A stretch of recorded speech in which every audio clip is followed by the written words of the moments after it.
नमस्कार मित्रों, मैं हूं आपका अपना मित्र सुधांशु देव पांडे और एक बार फिर से आपका स्वागत करता हूं अकेडमिया कैरियर के इस पावरफुल प्लेटफॉर्म पर। आज हम एक नई सीरीज शुरू करने जा रहे हैं, हाउ टू स्पीक इंग्लिश। जैसा कि आपने थंबनेल में पहले ही पढ़ लिया है और वैसे भी मैं इस वीडियो को बनाने से पहले बहुत एक्साइटेड हूं क्योंकि मैं आपको सिखाने वाला हूं कि अंग्रेजी को अपनी दैनिक जीवन की भाषा कैसे बनाएं। जी हाँ, बिल्कुल सही सुन रहे हैं आप बहुत ही आसानी और सरलता से सीख सकते हैं अंग्रेजी को अपने दैनिक रोजमर्रा के कार्यों में प्रयोग करना। वैसे तो अंग्रेजी का एक बहुत बड़ा खौफ है लोगों के अंदर। अंग्रेजी हमें सम्मान भी दिलाती है, अंग्रेजी हमारे अंदर खौफ भी पैदा करती है। वो कैसे? आप अगर किसी पार्टी, फंक्शन या किसी सम्मेलन में जाते हैं और कोई ऐसा व्यक्ति जिसको अंग्रेजी बोलनी आती हो, वो जब बोलना शुरू करता है तो आप उससे बहुत प्रभावित हो जाते हैं। आप ही क्यों, सभी लोग, उस सभा में उपस्थित लोग उससे इतना प्रभावित हो जाते हैं कि उसे थोड़ा सा एडवांटेज उसका अधिक मिलता है, या कहें कि उसको अधिक सम्मान दिया जाता है इस बात का कि ये ज़्यादा पढ़ा लिखा आदमी प्रतीत होता है क्योंकि ये अंग्रेजी बोलना जानता है। ऐसे ही अगर आप किसी कार्यालय या दफ्तर में जाएं और आपको अंग्रेजी बोलना आता हो तो शायद आपका काम और लोगों के काम से जल्दी हो जाए। आप किसी बैंक की लाइन में खड़े हों और आप कैशियर से अंग्रेजी में या बैंक मैनेजर से आप अंग्रेजी में बात करें तो हो सकता है कि वो आपका काम थोड़ा सा और जल्दी से कर दे और आपको थोड़ी सी तवज्जो भी ज़्यादा दे। ऐसे ही हमने कई बार देखा है कि अंग्रेजी का अपना एक अलग ही स्टेज है, अंग्रेजी का अपना एक अलग ही एडवांटेज है। अंग्रेजी किसके लिए बोलना ज़्यादा ज़रूरी है ये हमें जानना होगा। अंग्रेजी, अगर आप एक विद्यार्थी हैं तो आपको अंग्रेजी बोलना आना चाहिए। अगर आप एक टीचर हैं तो आपको अंग्रेजी बोलना आना चाहिए। अगर आप एक वर्किंग प्रोफेशनल हैं तो आपको अंग्रेजी बोलना आना चाहिए। अगर आप एक बिजनेसमैन हैं, अगर आप एक व्यवसायी हैं तो आपको अंग्रेजी बोलना आना चाहिए। या फिर ये ऐसा कह सकते हैं कि अगर आप कुछ भी कर रहे हैं तो आपको अंग्रेजी बोलना आना चाहिए। आपने कई बार देखा होगा शहरों में, महानगरों में जब हम जाते हैं तो देखते हैं वहाँ पे जो ऑटो ड्राइवर है, जो रिक्शा चालक है, जो टूरिस्ट गाइड है, वो भी अंग्रेजी भाषा का एडवांटेज उठाता है और बाहर से आए हुए यात्रियों को वो उसी भाषा के माध्यम से चीज़ों को समझाता है और अपने जो धनराशि होती है उसे अधिक मात्रा में बढ़ा करके उसी भाषा के माध्यम से ले लेता है। आपको नहीं लगता कि इनमें से अगर किसी भी प्रकार से आपको लगता है कि अंग्रेजी आपके लिए उपयोगी हो सकती है तो आप भी क्यों नहीं बोलना शुरू करते? अब आप सोच रहे होंगे कि कह तो ऐसे रहे हैं जैसे कि मतलब रसगुल्ला खाना जैसा है अंग्रेजी बोलना। बिल्कुल सही समझ रहे हैं आप, रसगुल्ला खाने जैसा ही है अंग्रेजी बोलना। लेकिन अगर आपको ये पता हो कि अंग्रेजी बोलने के लिए किन तौर तरीकों और किन टेक्निक्स का प्रयोग किया जाता है, बिल्कुल सही मैं आपको बता रहा हूं कि कुछ वर्षों पहले मुझे भी नहीं पता था कि अंग्रेजी को कैसे बोला जाए। मैंने कई सारी किताबें मंगाई, कभी रैपिड इंग्लिश स्पीकिंग कोर्स की किताब मंगाई तो बाजार में मिलने वाली तमाम ऐसी किताबें कि 30 दिन में अंग्रेजी बोलना सीखें, 90 दिन में अंग्रेजी बोलना सीखें, ऐसी तमाम किताबों को पढ़ने के बावजूद मुझे अंग्रेजी बोलना बिल्कुल नहीं आया। तो मैं कैसे सक्षम हुआ अंग्रेजी बोलने में? उसके लिए मैं आपको बताऊं कि मुझे भी एक गुरु मिले जिन्होंने मुझे उन तकनीकों को बताया कि कैसे आपको पास्ट के लिए अंग्रेजी में सेंटेंस मेक करना है, कैसे आपको वर्तमान के लिए सेंटेंस मेक करना है, कैसे आपको फ्यूचर के लिए सेंटेंस मेक करना है। बस 3 ही चीज़ें तो होती हैं, कुछ बीत गई, कुछ चल रही हैं और कुछ ऐसी हैं जो होने वाली हैं। अगर ये 3 चीजें आप बनाना सीख गए तो अंग्रेजी आपके लिए हलवा है, रसगुल्ला है। आप भी उसे आसानी से खा सकते हैं बिना चबाए हुए।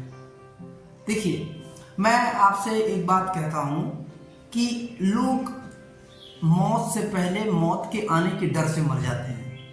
उसी तरीके से अंग्रेजी बोलने से पहले अंग्रेजी के खौफ से लोग डर जाते हैं और अंग्रेजी बोलना शुरू ही नहीं करते हैं।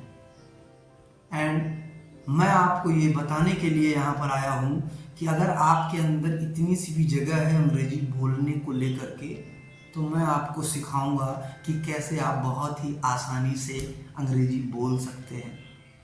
वैसे तो 4 स्टेज होती हैं अंग्रेजी की। पहली होती है रीडिंग, दूसरी होती है राइटिंग, तीसरी होती है लिसनिंग और चौथी होती है स्पीकिंग। एक इनपुट लेंगे तो दूसरा आउटपुट आएगा। यानी कि अगर आप पढ़ेंगे तो आप लिख सकते हैं और अगर आप सुनेंगे तो आप बोल सकते हैं।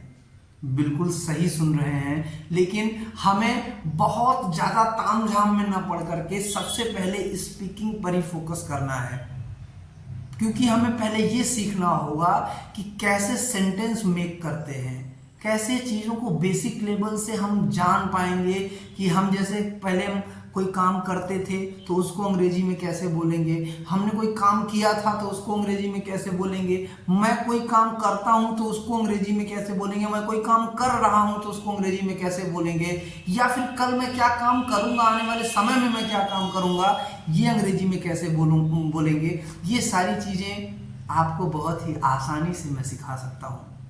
ये मैं किसी ईगो या फिर किसी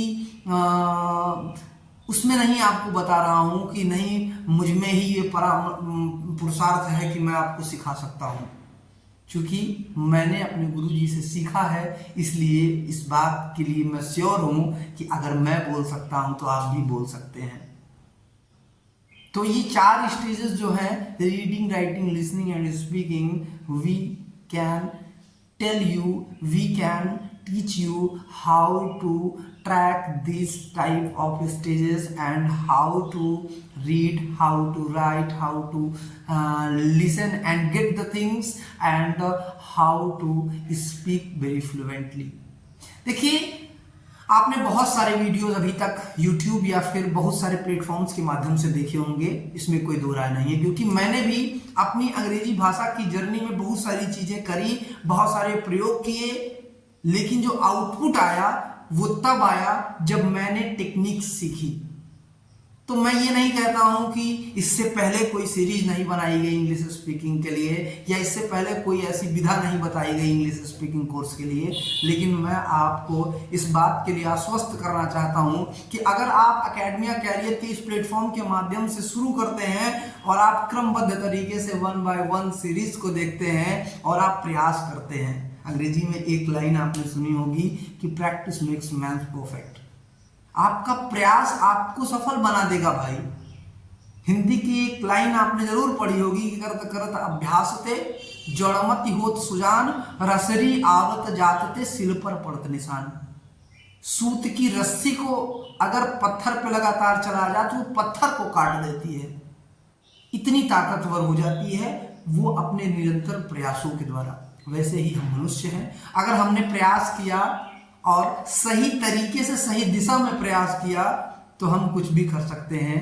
उसी तरह से हम अंग्रेजी भी बोल सकते हैं। अब आप सोच रहे होंगे कि अगर आप इतने सक्षम हैं अंग्रेजी बोल पाने में, तो ये सारी चीजें आप हमें हिंदी में क्यों बता रहे हैं?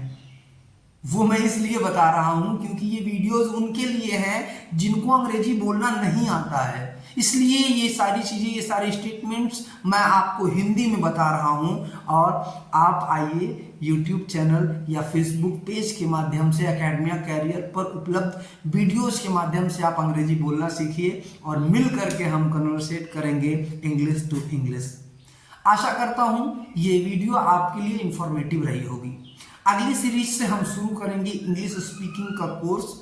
अगर आप सीखना चाहते हैं अंग्रेजी बोलना तो फ्री ऑफ कॉस्ट, बिना किसी शुल्क के हम आपको सिखाएंगे how to speak in English. And अगर आप चाहते हैं कि आपका कोई मित्र, आपका कोई रिश्तेदार, आपका कोई सगा संबंधी भी अंग्रेजी आसानी से बोलना सीखे तो उसको भी ये वीडियो शेयर कर दीजिए। अगर आप चैनल पर नए हैं तो चैनल को सब्सक्राइब करिए, बेल आइकॉन दबाइए, जिससे आपको समय पर वीडियो की इंफॉर्मेशन मिलती रहे और इस सीरीज में आप भी अंग्रेजी बोलना सीख जाएं। मिलते हैं अगले वीडियो में, तब तक के लिए जय हिंद, जय भारत।